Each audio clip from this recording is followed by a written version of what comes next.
is a hostile place. Earth is under attack from deadly cosmic radiation. Life here is only possible because it's protected by the magnetosphere, an invisible force field that cocoons the planet. But new evidence reveals that this vital shield is weakening. A region above the South Atlantic is experiencing dangerous levels of radiation. Is Earth losing its magnetic shield? It's not a matter of if the Earth's magnetic field would disappear someday, it's a matter of when. And what will happen to life if it does?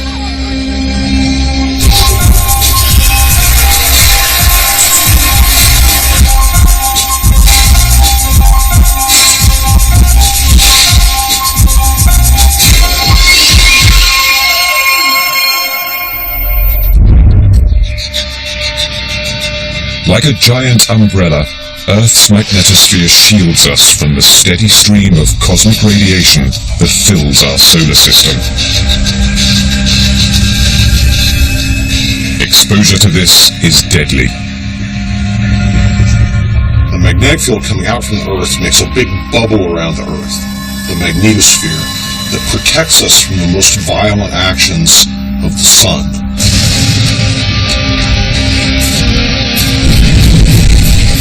Many of the charged particles in the solar ring have enough energy so that they would represent a hazard to human beings if they made direct contact with the surface environment.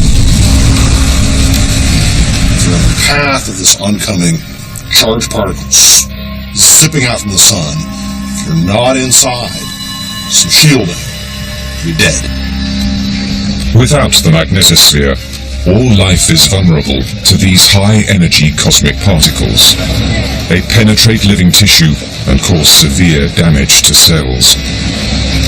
As the field becomes weaker and weaker, the effects of space radiation will be felt at lower and lower and progressively lower altitudes. So possibly one outcome of a reduced magnetic shield would be, through increased exposure to radiation, higher rates of cancer among populations. Radiation causes damage at the most fundamental level. It mutates the blueprint of life, DNA.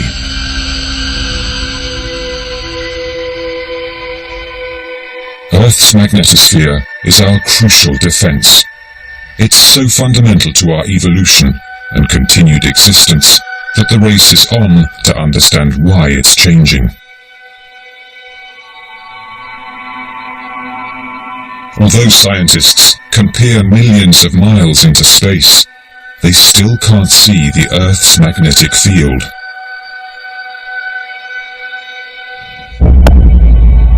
NASA scientist Dr. Mario Okuna's simple demonstration helps us to visualize its basic structure. We can use a real bar magnet to visualize what the magnetic field of the Earth may look like.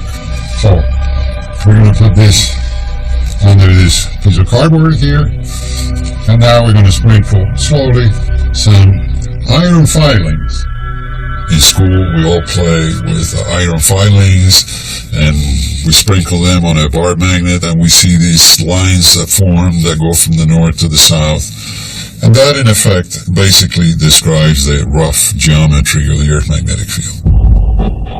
So just as iron filings arrange themselves around the north and south poles of a bar magnet, the Earth's magnetic field spurts out like a fountain at the magnetic south pole. It encircles the entire planet and streams back down into the Earth at the magnetic north pole.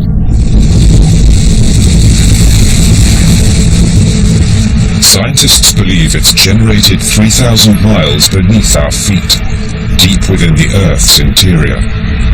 From here, it throws out a vast magnetic cocoon that envelops the entire planet.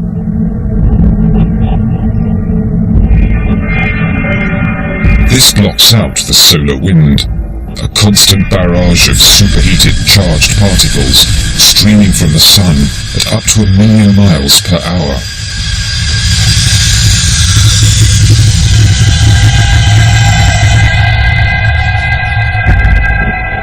Professor Dan Lathrop from the University of Maryland has seen how powerful the solar wind can be. Solar wind comes in and hits the bow shock on the magnetosphere and tends to just go around them, right? The whole thing's shaped kind of like a big tadpole. Most of the radiation then ends up streaming past the Earth. A little bit leaks in and hits the atmosphere near the poles. In polar regions, where the magnetic field is weakest, auroras glow in the sky. These dazzling displays of colored lights form when solar particles slam into gases in our atmosphere, causing them to glow. The stronger the solar wind, the more dramatic the auroras. Although beautiful, they're a sign of the ferocious battle between our magnetosphere and the invading stream of solar radiation.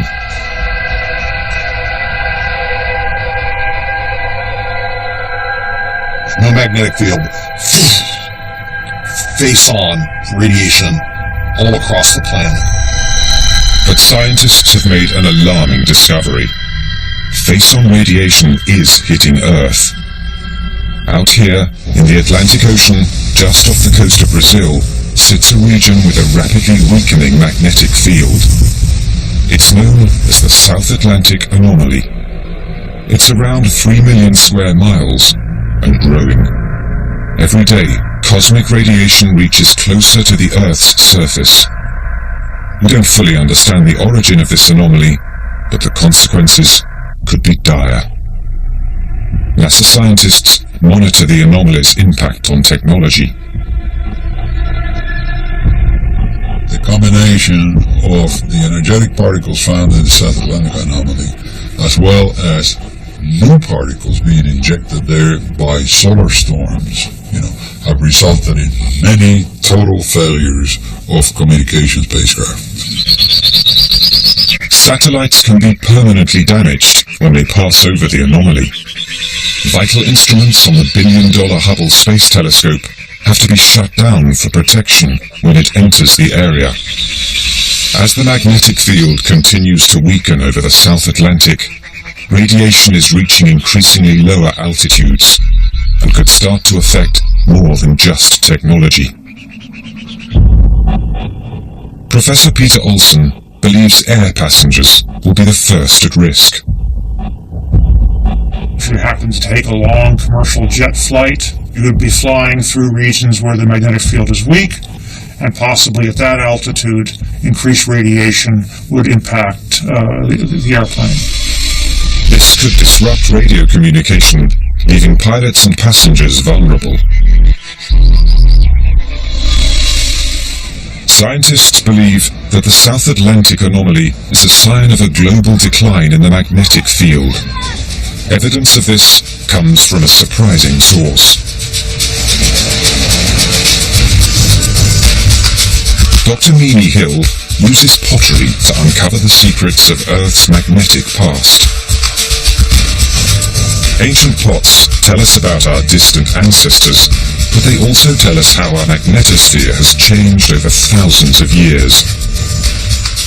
I'm very interested in ancient pottery because it's a really good recorder of what the Earth's magnetic field has done at the time when the pot was fired. Clay contains tiny particles of a magnetic iron-based mineral called magnetite. Normally, these are randomly orientated. When clay is fired at high temperatures, they start to move around. All the little magnetic minerals will align up with the Earth's magnetic field. When it cools down, it's locked in. As the clay cools and hardens, these minerals become remagnetized by the Earth's magnetic field, locking in a precise record of the strength of the field at that moment.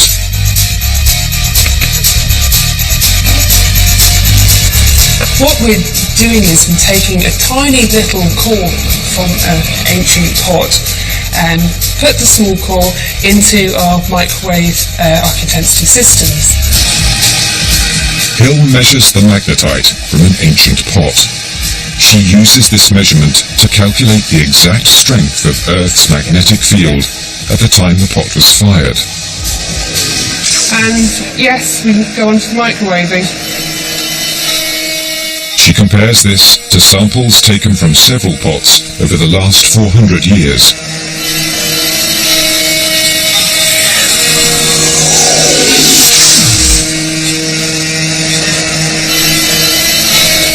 We know this is dated to about 1640 to 1670, and can tell from the experiment that the magnetic field strength was stronger by about 10%. Hill's research indicates that our magnetic protection is fading at an alarming rate. Professor Jeremy Bloxham believes that it may disappear 10 times sooner than expected. If we could flip a switch and just turn off the Earth's magnetic field, it would take about 15,000 years to disappear. Based on the rate of decay of the field that we've seen over the last 150 years, it's currently decaying at a rate that would see it disappear in 1,500 years. Earth's magnetic field is decaying fast. Discovering the consequences for our planet is a top priority.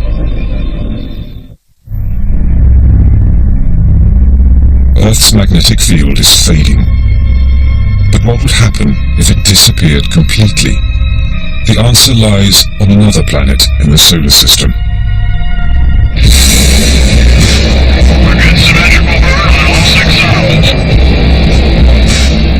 In 1996, NASA launched the Mars Global Surveyor. Its mission, to unlock the Red Planet's secrets. Of all the planets in the solar system, Mars is the most similar to Earth. Both planets are made from the same materials. They each have hard crusts, dense cores, and relatively similar atmospheric chemistry. Scientists believe that as on Earth, water flowed on Mars' surface. But that was billions of years ago. Today, the planet is a frozen desert. To find out why, the orbiting Mars Global Surveyor collects data from the Red Planet. Professor Ben Weiss uses this data to reconstruct its past. Unlike the Earth, Mars today does not have a global magnetic field generated in its core. But if you were to walk around the ancient southern highlands of Mars, you'd be walking in many places in fields as strong as the Earth. But they'd be very complicated, almost like spaghetti, pointing in all different directions, not pointing north at all. The satellite discovers that certain areas of Mars' crust are strongly magnetic.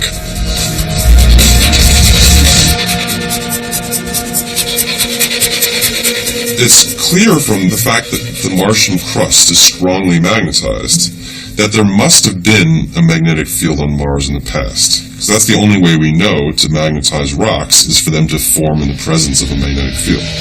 Why did Mars lose its magnetic shield? And what effect did it have on the planet? To find out, scientists need to analyze Mars rock. Mars Global Surveyor didn't stop to take samples, but Weiss has managed to get hold of something extremely rare: Martian meteorites. We have some rocks from Mars that were naturally transferred to Earth. These are meteorites that were blasted off of Mars by an asteroid or comet impact. Weiss takes the meteorite sample into a special magnetically shielded chamber. He places it in a superconducting quantum interference device, or SQUID microscope, for analysis. The magnetic field of a rock is extremely weak. So in order to do that well, we need to make these measurements in a very weak magnetic field. This highly sensitive machine measures the exact strength of the rock's magnetism. By analyzing different samples, Weiss builds up a picture of Mars' magnetic field at the very beginning of the planet's existence. We have actually one rock from Mars that's 4.5 billion years old. And we've actually recently shown, by looking at the intensity of the magnetization record in that rock, that Mars had a magnetic field that was roughly the strength of the Earth today. Weiss research reveals that in its first 50 million years, Mars had a strong magnetic shield. It's amazing the diversity of magnetic fields that we see above different samples. Some of them, like this one, this is an ancient rock from Mars, it's 4.5 billion years old. You only see tiny little isolated magnetic anomalies with huge areas of non-magnetic rock in between. Why Mars lost its shield is a mystery, but what happens to the planet as a result is not. When Mars lost its magnetic field, it lost its shield that was protecting it from the solar wind and from cosmic radiation, and that had consequences for the evolution of its atmosphere.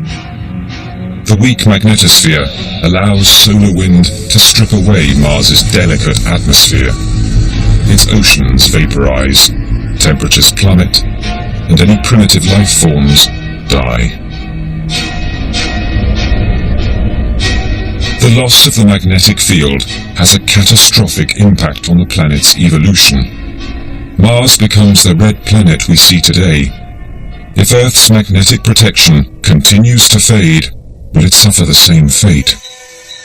If it vanishes completely, the planet might end up like Mars. How have Earth and Mars evolved differently, such that Earth still has a field and Mars doesn't? Actually, the problem at the moment is more one of explaining where the energy is coming from that powers the Earth's magnetic field.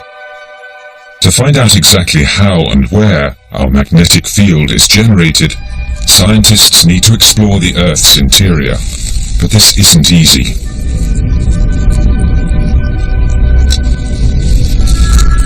We really don't know a lot of detail about what's happening 2,000 miles down, because there's no way to send a probe there. Since there's no way to probe it directly, scientists study the structure of our planet using one of nature's most powerful phenomena: earthquakes. So seismologists, they wait for an earthquake, let's say in Japan, and then they put an array of detectors on the other side of the Earth and look for the sound going through the Earth. And by listening carefully, they can construct a map of what's inside the Earth. Scientists measure earthquake vibrations called seismic waves. These waves don't travel through the planet in a straight line. Instead, they bend, changing speed and direction, and they pass through different materials. By measuring these waves carefully, scientists learn that the Earth must be made up of distinct layers, like an onion. The surface layer, the crust, is made of solid rock, just a few miles thick. Below sits the mantle. It consists of denser semi-liquid rock. 1,800 miles down is the liquid outer core, a churning sea of molten iron and nickel. It surrounds the inner core, a solid iron sphere around the size of our moon that is as hot as the surface of the sun. Scientists believe that the magnetic iron core generates our magnetic field. But how? People are easily confused by this idea that there's this big, solid iron inner core, so thinking it's just a bar magnet, it's just a permanent magnet frozen in that, and that's what causes all the magnetic field. But it's too hot inside the Earth. That can't happen. When the temperature gets hot enough, magnets turn off. Permanent magnets stop working at 1,200 degrees Fahrenheit. So some other process must be generating Earth's magnetic field.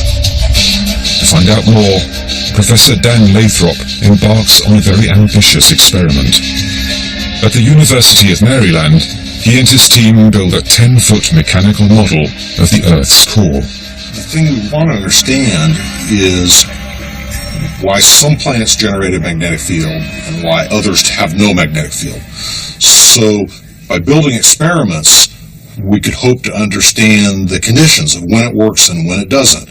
What's the switch? Why sometimes a planet comes alive magnetically and why sometimes they remain dead. Inside this sphere is a solid iron ball, surrounded by 13 tons of churning liquid metal. Lathrop uses molten sodium instead of iron because of its lower melting point. So we've got a rotating outer sphere, holds liquid sodium. It's meant to mimic the iron in the Earth's core. Separate motors spin the inner and outer cores to mimic Earth's rotation.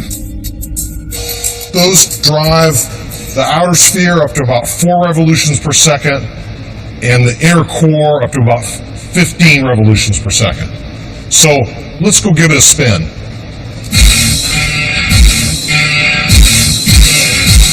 If it succeeds, Lathrop's experiment will advance our understanding of how our magnetic field is generated.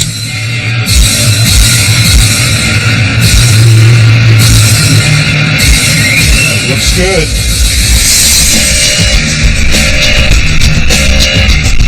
Seeing 26 tons of rotating metal and liquid up close in the sound, really had no idea it would be like that. It's rather intense. As the vast sphere reaches maximum speed, something incredible happens. Huge lines of magnetism arc in and out of the model core. While we can't see the magnetic fields coming out of the experiment, we can measure them. We can put many different magnetic field sensors and then map out these magnetic field lines coming out, rotating, changing. It's fantastic. Interactions between the inner and outer core create what's known as a dynamo. This generates a powerful, stable and self-sustaining magnetic field.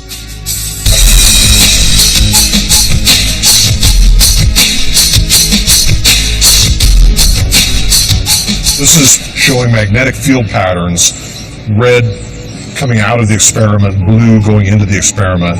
It's nothing like I imagined it would be. Lathrop's mechanical core supports the theory that Earth's magnetic field is produced by a geodynamo in its interior. The motion of liquid metal in the outer core is vital to this process. The geodynamo depends on the flow of hot, molten metal in the Earth's core. Does Mars's cold core explain how it lost its magnetic shield? Could the Earth suffer the same fate as Mars? So cooling is going to continue, and eventually the Earth's solid inner core is going to grow larger and larger and larger.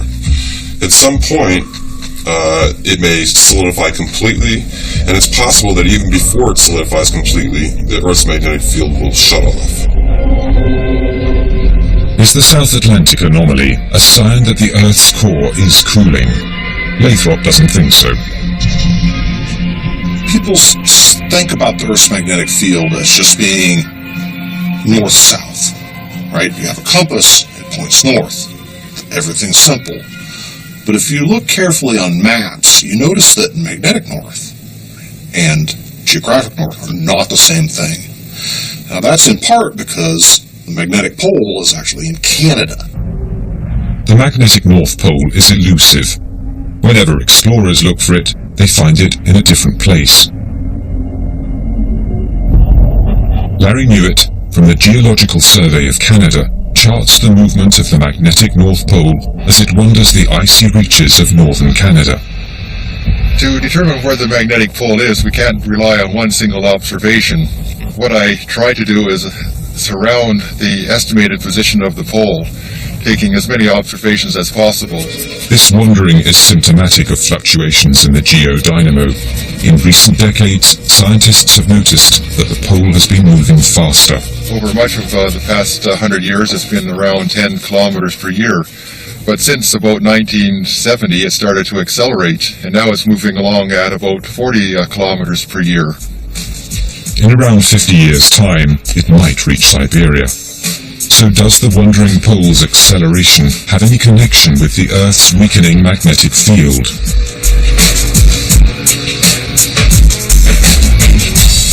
Professor Jeremy Bloxham is searching for an answer. He uses the records of early sailors to chart the magnetic North's movement over the past 300 years. Because of the importance of the magnetic field to navigation, people on trading ships and voyages of exploration back in the 17th century or the 18th century were making very careful, systematic measurements of the magnetic field. Bloxham feeds the historical data into a computer, which creates an impression of the Earth's magnetic history. What we have here is an animation that will show us how the field has changed over the 300 years or so since 1690. And in the shades of red and orange, we're showing the strength of the magnetic field as it comes out of the core, and in the shades of blue, the strength of the magnetic field as it goes back into the core. Over the last 150 years, scientists have measured a 10% decline in the overall strength of the Earth's magnetic field. It's fading 10 times faster than if the geodynamo suddenly stopped. But crucially, parts of the field are behaving differently. Now, as we get into the beginning of the 20th century, we begin to see the emergence of this blue patch here beneath southern Africa, which then drifts to the west and joins up with this other patch, making a large region at the core mantle boundary where the field is going in the opposite direction from what we would expect. Bloxham's computer model reveals that at the South Atlantic anomaly, the magnetic field isn't just weaker than anywhere else on the planet, it's actually reversed polarity. There's a patch on the core in the South Atlantic where things are not pointing as they should be. They're opposite, and that patch is growing. Where the magnetic field has reversed, lethal cosmic radiation that is normally deflected away from the Earth is getting through. The South Atlantic anomaly stretches over 3 million square miles. It extends over much of South America.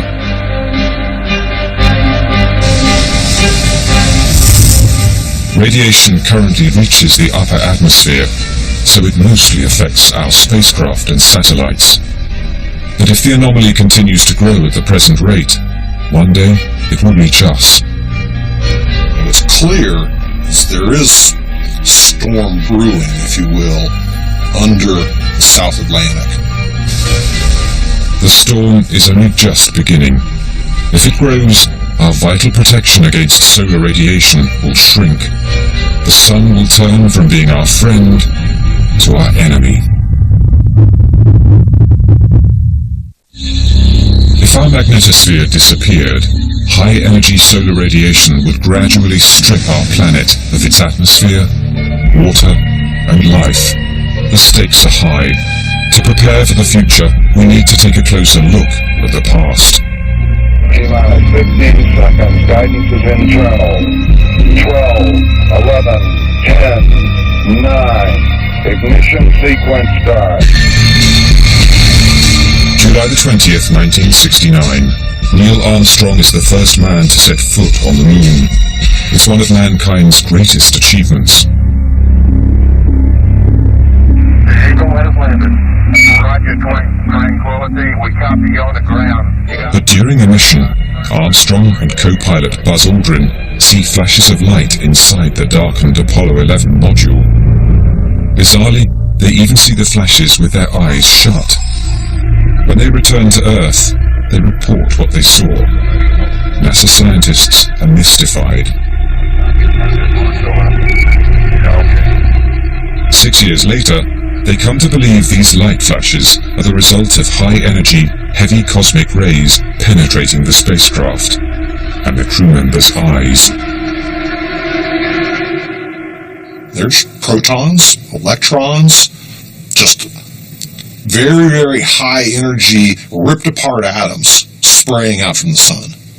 In terms of manned space travel, if you're outside the magnetosphere in a big solar storm, large amounts of radiation passing through your body, dire health consequences. These particles can become trapped inside a region of the magnetosphere known as the Van Allen belt. They present a real hazard to astronauts. At least 39 astronauts have developed some kind of eye cataract 4 or 5 years after exposure to this dangerous radiation. As our protective magnetic field weakens, the risk to life increases.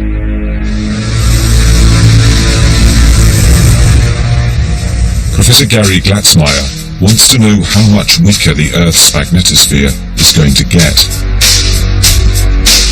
He creates a remarkable computer model of Earth's magnetic field. We can't reproduce exactly what the Earth has done in the past or what it's doing right now. What we're trying to do is get the model to simulate something that's qualitatively similar. Glatzmeyer runs the computer model continually. Each year of real time represents 100,000 years of simulated time. He observes how the magnetic field evolves over the millennia.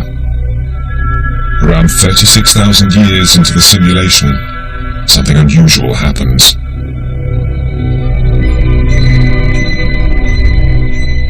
After being away for a couple of weeks, I came back and looked at the results and then realized that it had reversed, and it was exciting.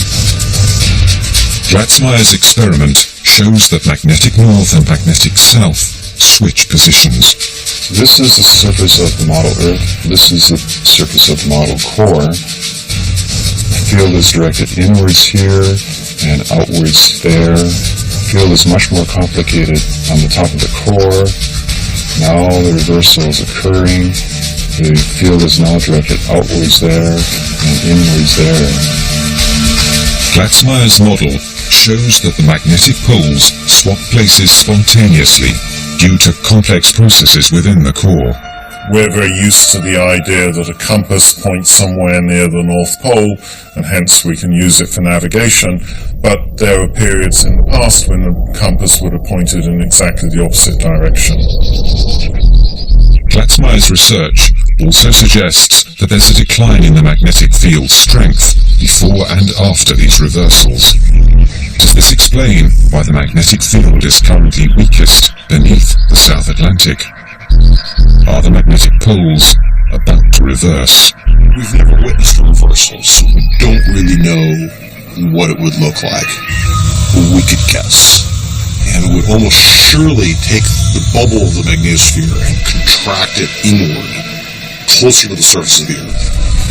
If this is the start of the magnetic field reversal, our planet will face increasing exposure to cosmic radiation for thousands of years to come. But so far, the random reversal of the Earth's magnetic field has only been seen inside a computer. For concrete evidence, scientists turn their attention to the volcanic islands of Hawaii.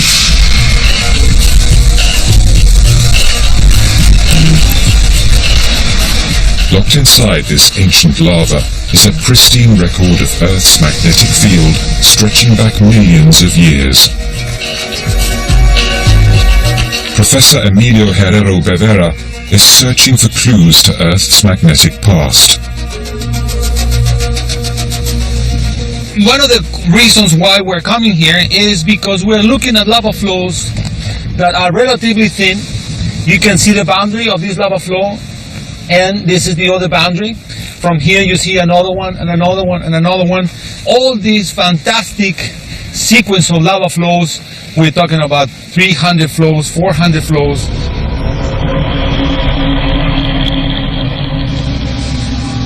Molten lava from these island volcanoes accumulates over millions of years.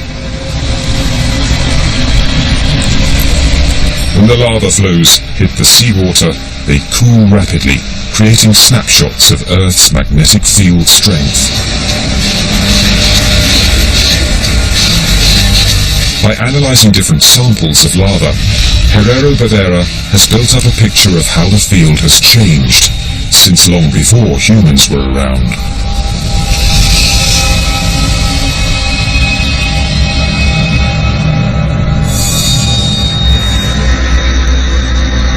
They are actually the recorders of the Earth's magnetic field. in hundreds of years, thousands of years, and this is what we need actually to know something about the Earth's magnetic field. Lower layers of rock take Herrera-Bovera progressively further back in time. To unlock the information, he takes a sample of the ancient lava. As well as showing how the field strength has changed, the sample will also reveal another vital piece of information. He carefully notes the sample's exact location. And we're going to measure the magnetization of the sample we collected in the field. Back at the lab, he analyzes it using a magnetometer. Like pottery, lava contains magnetite. When it cools, particles of magnetite line up with the Earth's magnetic field like tiny compass needles, recording both its strength and its direction. In this sample, the magnetite aligns with today's magnetic north.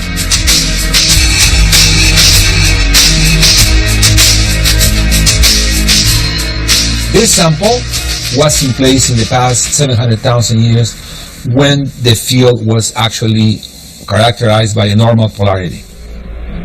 But in older samples, they discover something incredible. The magnetic particles point south rather than north. They date back to a time when the magnetic field polarity was the opposite of today's. There was a reversal actually recorded by these lava flows. I will be actually able to see a sequence of points that are actually defining the behavior or the evolution of the magnetic field from one polarity to the other polarity. By analyzing thousands of lava samples, geophysicists discover that the Earth's magnetic field has reversed over 18,000 times in the last 20 million years. On either side of these reversals is a long period of dramatically reduced field strength. During this process of reversal, the magnetic field drops very significantly in intensity. And this happened many, many, many times throughout Earth's history. The Earth is 4.5 billion years old, and I'm saying it happens every few 100,000 years or so. Years of research reveal that the last reversal occurred 780,000 years ago.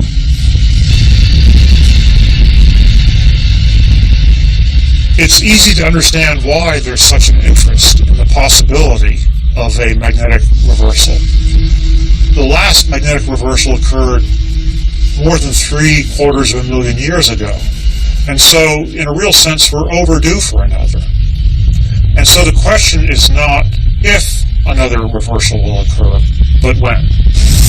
Many scientists now believe that the South Atlantic anomaly is the start of a global magnetic field reversal. The decay of our magnetic field will accelerate, with serious consequences for life. The kind of radiation we're talking about is known to damage DNA and RNA and cell structure, and it is a serious cause of cancer incidence. On Earth, magnetic field reversals are comparatively rare and erratic, but on our nearest star, they occur far more frequently. Every 11 years, the direction of the sun's magnetic field flips.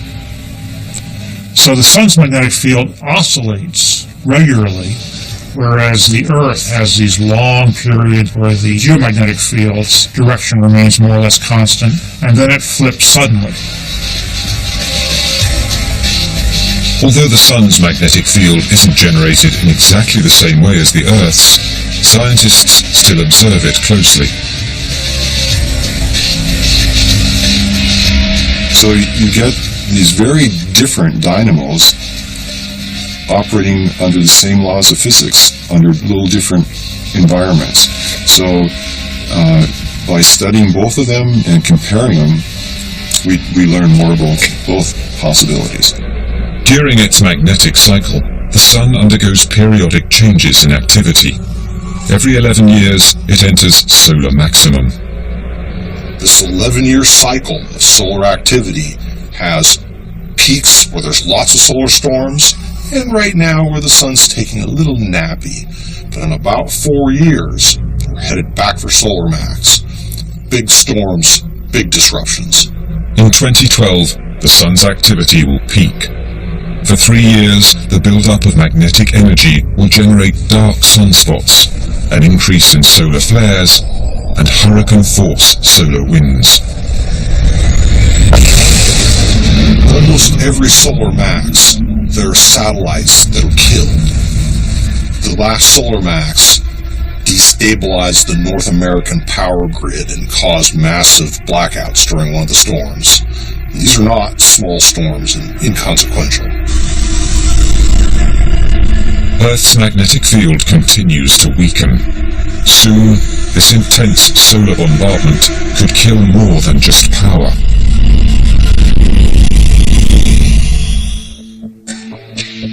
The imminent field reversal will have a radical effect on human civilization.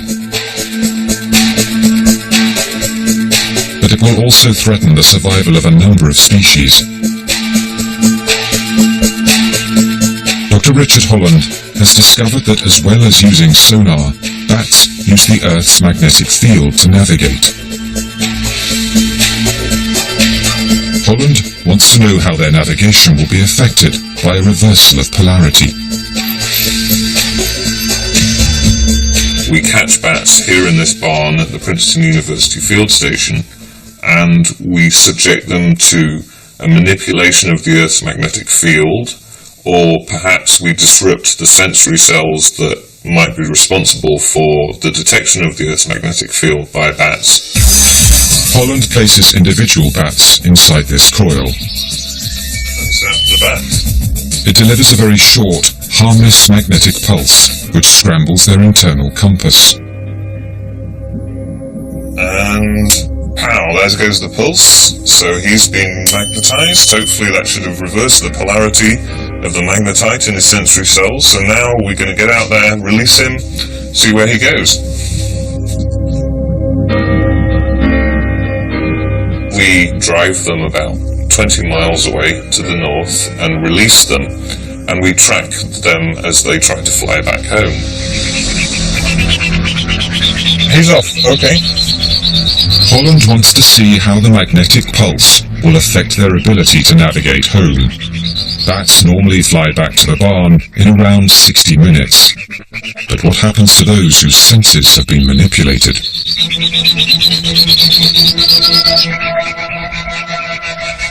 No, that's it. He's gone, he's gone. He's gone, and he's headed north, so this guy, he's had his polarity reversed, his magnetic compass is screwed up, he's gone in the wrong direction. But eventually he'll correct and he'll get back to the home roost. It takes the bat several hours to make it back. Holland believes that bats sense Earth's magnetic field lines. So when the magnetic field reverses, it's as if they're navigating with an upside-down map. Inevitably, they go the wrong way.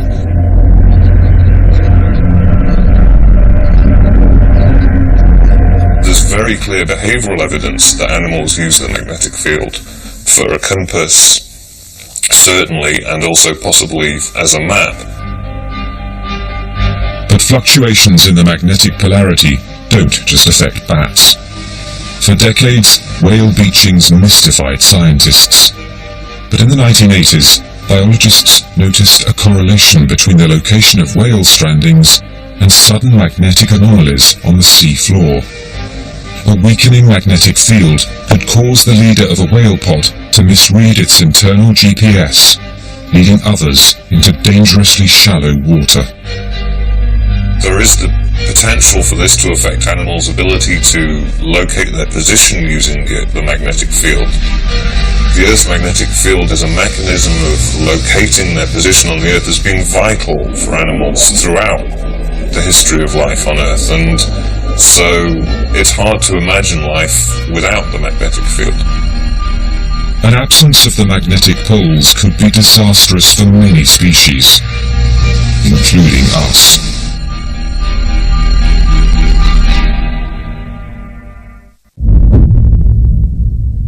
Earth's magnetic field has reversed thousands of times since its formation 4.5 billion years ago. And scientists now believe that the next reversal is imminent. The race is on to predict exactly when it will occur. In 2010, the European Space Agency will launch SWARM. Its mission is to generate accurate, up-to-the-minute maps of the Earth's magnetosphere and anticipate its future activity.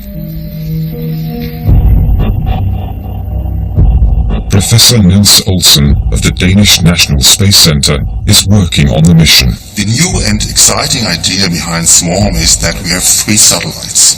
We have a higher satellite at an altitude of 530 kilometers, and we have a pair of satellites at an altitude of about 430 kilometers. These identical satellites are equipped with new generation magnetometers.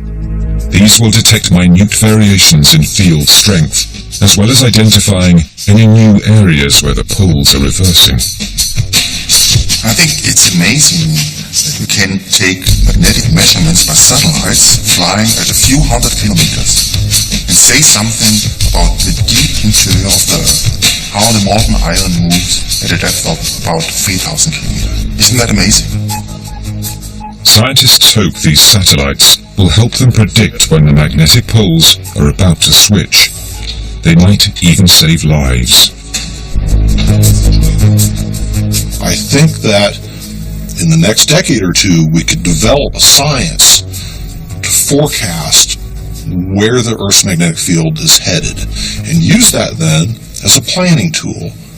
Use that as a planning tool for people who fly satellites, as a planning tool for people who fly manned space flight, and develop the technologies necessary to deal with, let's say, an impending reversal. As the reversal approaches, the decay of our magnetic field will continue, and cosmic radiation will get increasingly close to the Earth's surface. Life on Earth, although it would be affected adversely in some ways by the drop in intensity of the Earth's field, it's figured out a way to live through these events. So what should we do to ensure the survival of the human race? There's very little we can do directly about the geodynamo. It's going to behave the way it wants. But now with satellites, we're able to look at it more closely and maybe make some meaningful forecasts. So at least, as a species, we have the chance to adapt. Life will change. The Earth will be subjected to more deadly radiation. The only visible sign of Earth's weakening defense will be in the skies. You will probably find the aurora dappled all across the globe, even in the equatorial regions, in places that we never see aurora.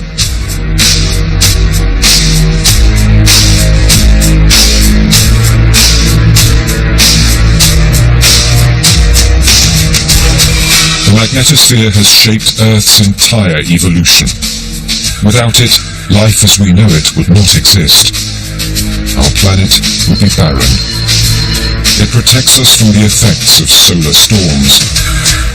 Although its polarity has reversed many times over the millennia, mankind has never been around to witness it.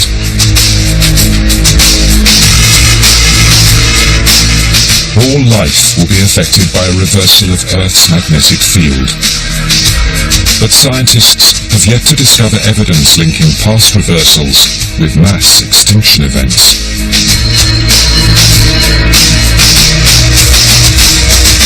If we adapt, we should survive.